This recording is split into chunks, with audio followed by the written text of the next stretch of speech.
Jerry Drivechain is one of very few Piston Cup team members lucky enough to get their very own Meet the Cars bio.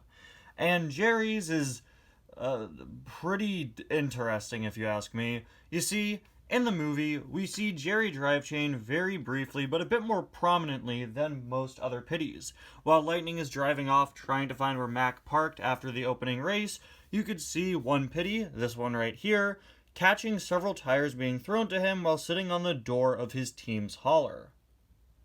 The Meet the Cars book decided, you know what, we're going to give this guy a bio and say that he caught these tires because he always wanted to be a stunt car and is professionally trained as a juggler. Because why not, right? Just a really funny case of them taking the smallest detail with the background character and just running with it and making the most elaborate backstory. It reminds me of what they do with a lot of background Star Wars characters where, you know, you'll see a guy having a drink at a bar in a Star Wars movie and then they'll reveal that, like, oh, his species needs to drink every 30 minutes or else he'll suddenly explode. So that's why he was drinking at a bar, you know? It's like, he can't just be a Pitty that caught a few tires. He had to be a Pitty who wanted to be a stunt car and is a good juggler. I just think that's funny. Anyway, guys, welcome back to another review. Today we're going to be taking a look at Jerry Drivechain, the tank coat Pitty, released once and only once in 2009. I'm saying that because for some reason, the Cars Diecast Character Encyclopedia from 2012, which is chock full of mistakes, says that he is one of few Piston Cup Pitties to be released twice in 2008 and 2009. Nope, this is his only release, so that's weird. Now, I picked this guy up at a collectible store in my area in a mall about 30-40 minutes away from where I live. I'm always looking at different comic book shops and collectible stores trying to see if any of them sell old Cars diecast, and I was lucky enough to find one in my mall that does, and they got this guy in, and we're selling him for only $8. Now, the packaging is absolutely awful. Look at that. Look at the blister. It is destroyed, but I mean, that's perfectly fine. They were selling him for like half the price it usually goes for online, and, you know, I mean, come on, it's a car I didn't have. Older car at a collectible store. I had to pick him up. Now, for those of you who don't know, the 2009 Race-O-Rama line did something pretty interesting with the back of their packaging.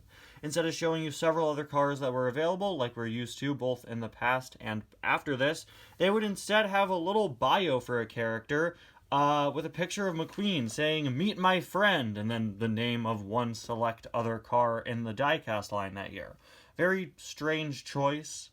And I'm just pointing this out because the tank coat Pitty here may very well have the worst Meet My Friend bio of any Cars diecast. You ready? Meet my friend, Damaged King. It looks like a tough finish for the King in his final Piston Cup race until he gets some surprise help. This is my friend, Damaged King. Specifically Damaged King. Something about this feels so mean-spirited to me, and it's just so funny to me, and I think it's the best. My friend, Damaged King. Okay, sorry. Keep yourself composed, Ty. Come on. Okay, you can see this is when they were really pushing the World of Cars online, as you can see.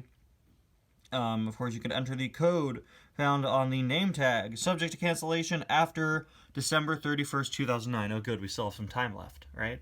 Collect by ticket color, We've seen a 2009 packaging before. Now, let's get Jerry here out of it. Alright. Oh, wow, this is surprisingly secured on for just how damaged the bubble is. Alright. Okay, yeah, and it came clean off. Yep. It was glued on there pretty well, and then immediately came clean off. Look at that.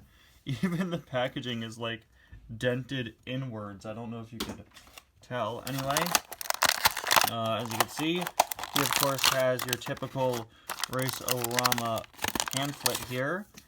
I think these are always the same, honestly. He was number, what, 74 in the series? Did they switch to a different one later on? I don't know if I have any Race-O-Rama releases from that late in the line. Let's see.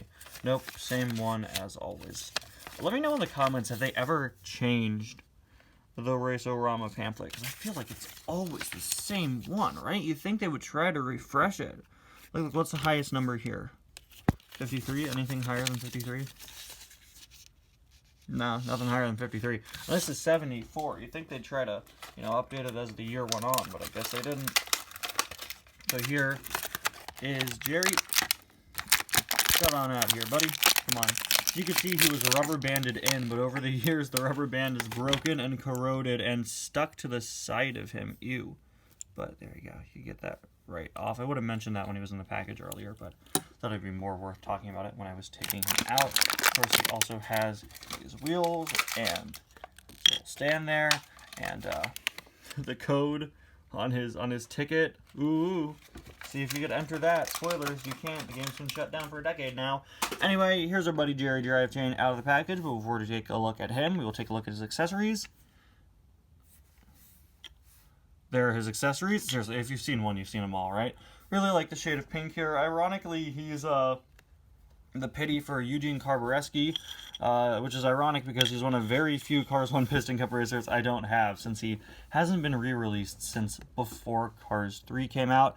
Anyway, honestly, Jerry Drivechain here, this dude's one of my all-time favorite Pitties. I think he's one of the most iconic ones to Cars fans, because, he was in Meet the Cars, he's got a name, he's a professionally trained juggler. Yeah. Of course, he's got this very unique pink color scheme. I absolutely love his facial expression. He's got a pretty intrusive mouth plate, but it's fine. We'll ignore it. It's fine. Whatever. Got the tank coat logo there on his hat,